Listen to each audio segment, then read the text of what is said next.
کیا انسان پر لامتناہی زمانے کا ایک وقت ایسا بھی گزرا ہے جب وہ کوئی قابل ذکر چیز نہ تھا؟ پہلا فقرہ ہے هل اتی علی الانسان۔ اکثر مفسرین و مترجمین نے یہاں حل کو قد کے معنی میں لیا ہے، اور وہ اس کے معنی یہ لیتے ہیں کہ بے شک یا بلا شبہ انسان پر ایسا ایک وقت آیا ہے، لیکن حقیقت یہ ہے کہ لفظ حل عربی زبان میں کیا کے معنی ہی میں استعمال ہوتا ہے، اور اس سے مقصود ہر حال میں سوال ہی نہیں ہوتا، بلکہ مختلف مواقع پر یہ بظاہر سوالیہ لفظ مختلف معنوں میں بولا جاتا ہے۔ مثلا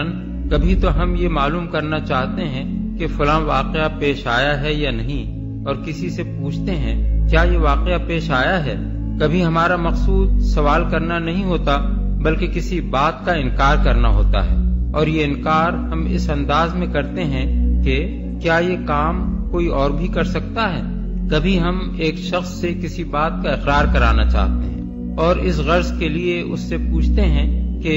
کیا میں نے تمہاری رقم ادا کر دی۔ اور کبھی ہمارا مقصود محض اقرار ہی کرانا نہیں ہوتا، بلکہ سوال ہم اس غرض کے لیے کرتے ہیں کہ مخاطب کے ذہن کو ایک اور بات سوچنے پر مجبور کر دیں، جو لازماً اس کے اقرار سے بطور نتیجہ پیدا ہوتی ہے۔ مثلا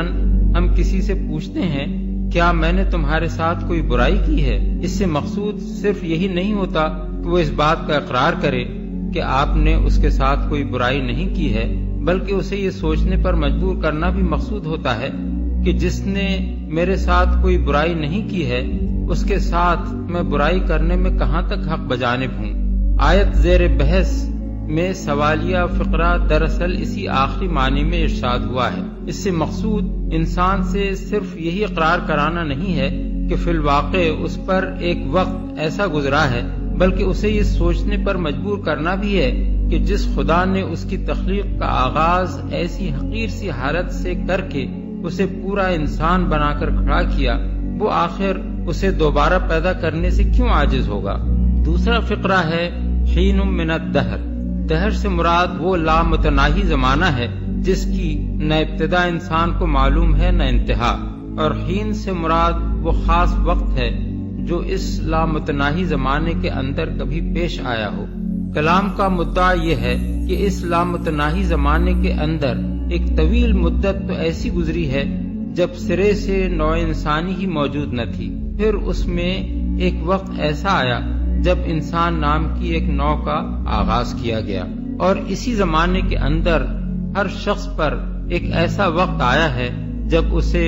عدم سے وجود میں لانے کی ابتدا کی گئی۔ تیسرا فقرہ ہے لم یکن شیئا مذکورا، یعنی اس وقت وہ کوئی قابل ذکر چیز نہ تھا، اس کا ایک حصہ باپ کے نطفے میں ایک خوردبینی کیڑے کی شکل میں، اور دوسرا حصہ ماں کے نطفے میں ایک خوردبینی بیضے کی شکل میں موجود تھا۔ مدتھائے دراز تک تو انسان یہ بھی نہیں جانتا تھا کہ دراصل وہ اس کیڑے اور بیضے کے ملنے سے وجود میں آتا ہے۔ اب طاقتور خوردبینوں سے ان دونوں کو دیکھ تو لیا گیا ہے، لیکن اب بھی کوئی شخص یہ نہیں کہہ سکتا کہ کتنا انسان باپ کے اس کیڑے میں اور کتنا ماں کے اس بیضے میں موجود ہوتا ہے۔ پھر استقرار حمل کے وقت ان دونوں کے ملنے سے جو ابتدائی خلیہ یعنی سیل وجود میں آتا ہے، وہ ایک ایسا ذرہ بے مقدار ہوتا ہے کہ بہت طاقتور خوردبین ہی سے نظر آ سکتا ہے، اور اسے دیکھ کر بھی بادی النظر میں کوئی یہ نہیں کہہ سکتا کہ یہ کوئی انسان بن رہا ہے، نہ یہ کوئی کہہ سکتا ہے کہ اس حقیر سی ابتدا سے نشو و نما پا کر کوئی انسان اگر بنے گا بھی تو وہ کس قد و قامت، کس شکل و صورت، کس قابلیت اور شخصیت کا انسان ہوگا۔ یہی مطلب ہے اس ارشاد کا کہ اس وقت وہ کوئی قابل ذکر چیز نہ تھا، اگرچہ انسان ہونے کی حیثیت سے اس کے وجود کا آغاز ہو گیا تھا۔ ہم نے انسان کو ایک مخلوط نطفے سے پیدا کیا تاکہ اس کا امتحان لیں، اور اس غرض کے لیے ہم نے اسے سننے اور دیکھنے والا بنایا۔ نطفے سے پیدا کیا۔ ایک مخلوط نطفے سے مراد یہ ہے کہ انسان کی پیدائش مرد اور عورت کے دو الگ الگ نطفوں سے نہیں ہوئی ہے، بلکہ دونوں نطفے مل کر جب ایک ہو گئے تب اس مرکب نطفے سے انسان پیدا ہوا۔ اس کا امتحان لیں۔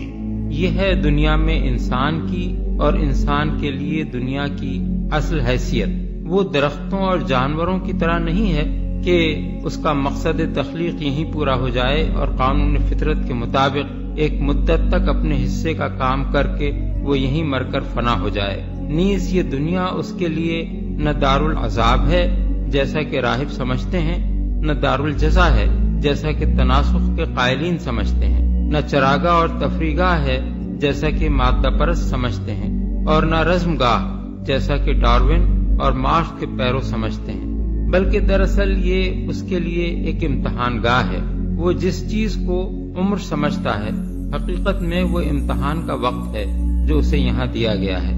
دنیا میں جو قوتیں اور صلاحیتیں بھی اس کو دی گئی ہیں، جن چیزوں پر بھی اس کو تصرف کے مواقع دیے گئے ہیں، جن حیثیتوں میں بھی وہ یہاں کام کر رہا ہے، اور جو تعلقات بھی اس کے اور دوسرے انسانوں کے درمیان ہیں، وہ سب اصل میں امتحان کے بے شمار پرچے ہیں، اور زندگی کے آخری سانس تک اس امتحان کا سلسلہ جاری ہے۔ نتیجہ اس کا دنیا میں نہیں نکلنا ہے، بلکہ آخرت میں اس کے تمام پرچوں کو جانچ کر یہ فیصلہ ہونا ہے کہ وہ کامیاب ہوا ہے یا ناکام، اور اس کی کامیابی و ناکامی کا سارا انحصار اس پر ہے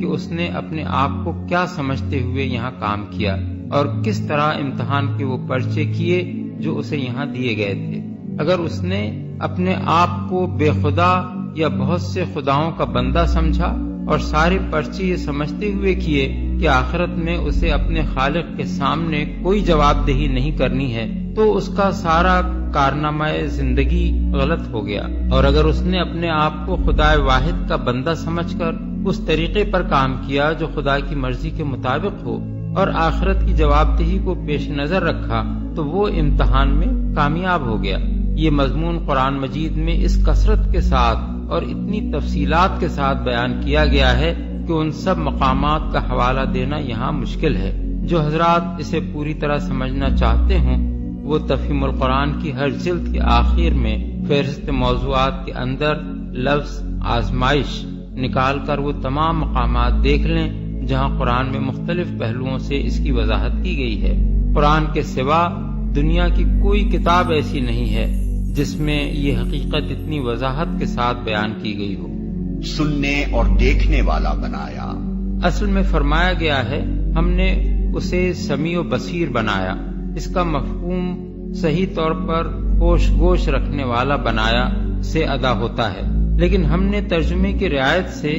سمیع کے معنی سننے والا اور بصیر کے معنی دیکھنے والا کیے ہیں۔ اگرچہ عربی زبان کے ان الفاظ کا لفظی ترجمہ یہی ہے، مگر ہر عربی داں جانتا ہے کہ حیوان کے لیے سمیع اور بصیر کے الفاظ کبھی استعمال نہیں ہوتے، حالانکہ وہ بھی سننے اور دیکھنے والا ہوتا ہے۔ بس سننے اور دیکھنے سے مراد یہاں سماعت اور بینائی کی وہ قوتیں نہیں ہیں جو حیوانات کو بھی دی گئی ہیں، بلکہ اس سے مراد وہ ذرائع ہیں جن سے انسان علم حاصل کرتا اور پھر اس سے نتائج اخذ کرتا ہے۔ علاوہ بریں سماعت اور بصارت انسان کے ذرائع علم میں چونکہ سب سے زیادہ اہم ہے، اس لیے اختصار کے طور پر صرف انہی کا ذکر کیا گیا ہے، ورنہ اصل مراد انسان کو وہ تمام حواس عطا کرنا ہے جن کے ذریعے سے وہ معلومات حاصل کرتا ہے۔ پھر انسان کو جو حواس دیے گئے ہیں وہ اپنی نوعیت میں ان حواس سے بالکل مختلف ہیں جو حیوانات کو دیے گئے ہیں، کیونکہ اس کے ہر حادثے کے پیچھے ایک سوچنے والا دماغ موجود ہوتا ہے جو حواس کے ذریعے سے آنے والی معلومات کو جمع کر کے اور ان کو ترتیب دے کر ان سے نتائج نکالتا ہے، رائے قائم کرتا ہے اور پھر کچھ فیصلوں پر پہنچتا ہے جن پر اس کا رویہ زندگی مبنی ہوتا ہے۔ لہٰذا یہ کہنے کے بعد کہ انسان کو پیدا کر کے ہم اس کا امتحان لینا چاہتے تھے، یہ ارشاد فرمانا کہ اس غرض کے لیے ہم نے اسے سمیع و بصیر بنایا، دراصل یہ معنی رکھتا ہے کہ اللہ تعالیٰ نے اسے علم اور عقل کی طاقتیں دیں تاکہ وہ امتحان دینے کے قابل ہو سکے۔ ظاہر ہے کہ اگر مقصود کلام یہ نہ ہو اور سمیع و بصیر بنانے کا مطلب محض سماعت و بینائی کی قوتیں رکھنے والا ہی ہو تو ایک اندھا اور بہرا آدمی تو پھر امتحان سے مستثنی ہو جاتا ہے، حالانکہ جب تک کوئی علم و عقل سے بالکل محروم نہ ہو امتحان سے اس کے مستثنا ہونے کا کوئی سوال پیدا نہیں ہوتا۔ ہم نے اسے راستہ دکھا دیا، خواہ شکر کرنے والا بنے یا کفر کرنے والا۔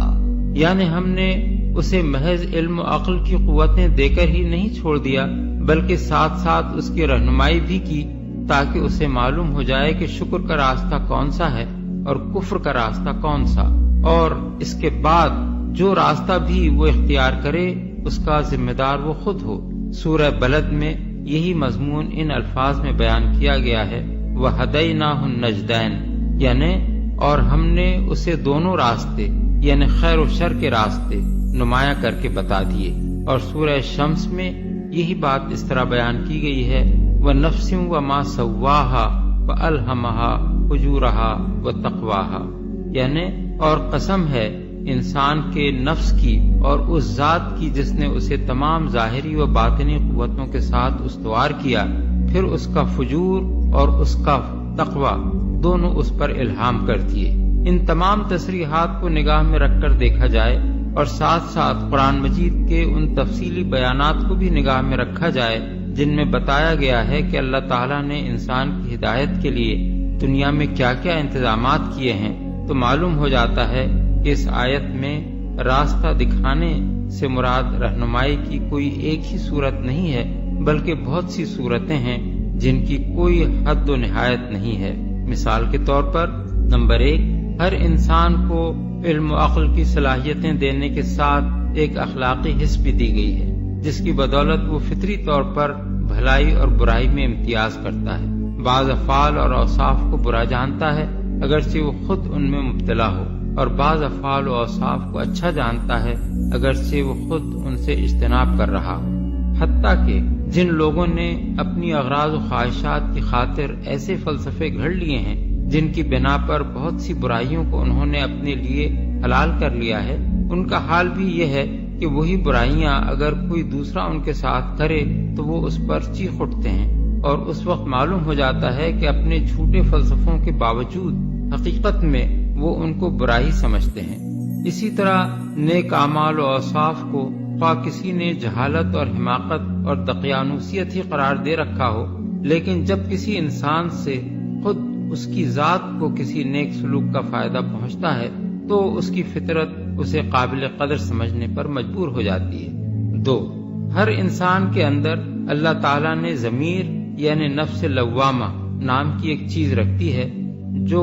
اسے ہر اس موقع پر ٹوکتی ہے جب وہ کوئی برائی کرنے والا ہو یا کر رہا ہو یا کر چکا ہو۔ اس ضمیر کو خواہ انسان کتنی ہی تھپکیاں دے کر سلائے اور اس کو بحث بنانے کی چاہے کتنی ہی کوشش کر لے، لیکن وہ اسے بالکل فنا کر دینے پر قادر نہیں ہے۔ وہ دنیا میں ڈھیٹ بن کر اپنے آپ کو قطعی بے ضمیر ثابت کر سکتا ہے، وہ حجتیں بگھار کر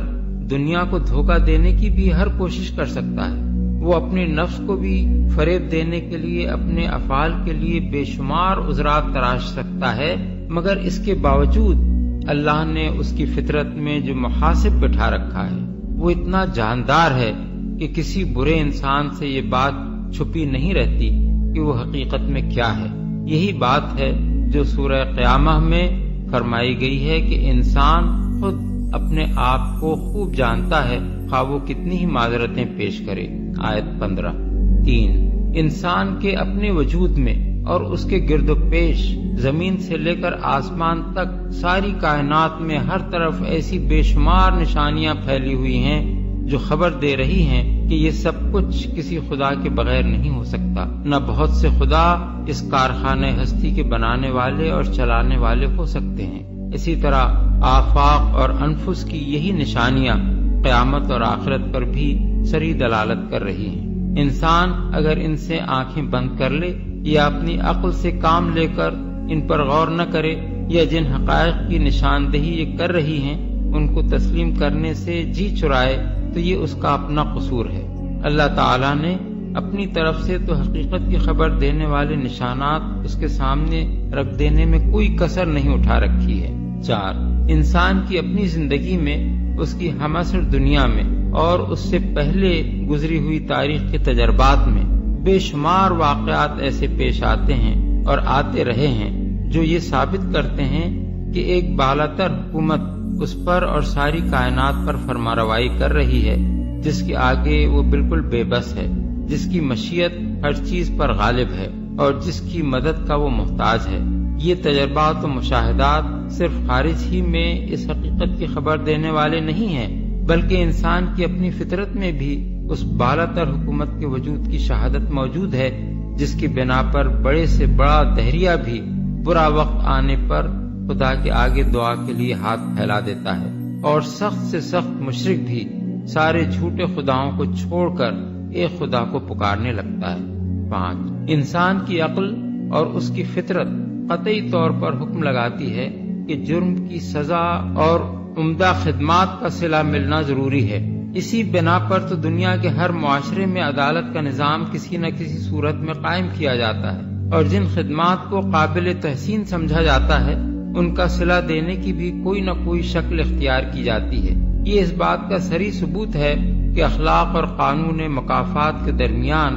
ایک ایسا لازمی تعلق ہے جس سے انکار کرنا انسان کے لیے ممکن نہیں ہے۔ اب اگر یہ مسلم ہے کہ اس دنیا میں بے شمار جرائم ایسے ہیں جن کی پوری سزا تو درکنار، سرے سے کوئی سزا ہی نہیں دی جا سکتی، اور بے شمار خدمات بھی ایسی ہیں جن کا پورا صلہ تو کیا کوئی صلہ بھی خدمت کرنے والے کو نہیں مل سکتا، تو آخرت کو ماننے کے سوا کوئی چارہ نہیں ہے، الا یہ کہ کوئی بے وقوف یہ فرض کر لے یا کوئی ہر دھرم یہ رائے قائم کرنے پر اصرار کرے کہ انصاف کا تصور رکھنے والا انسان ایک ایسی دنیا میں پیدا ہو گیا ہے جو بجائے خود انصاف کے تصور سے خالی ہے، اور پھر اس سوال کا جواب اس کے ذمہ رہ جاتا ہے کہ ایسی دنیا میں پیدا ہونے والے انسان کے اندر یہ انصاف کا تصور آخر آ کہاں سے گیا۔ 6 ان تمام ذرائع رہنمائی کی مدد کے لیے اللہ تعالیٰ نے انسان کی صریح اور واضح رہنمائی کے لیے دنیا میں انبیاء بھیجے اور کتابیں نازل کیں،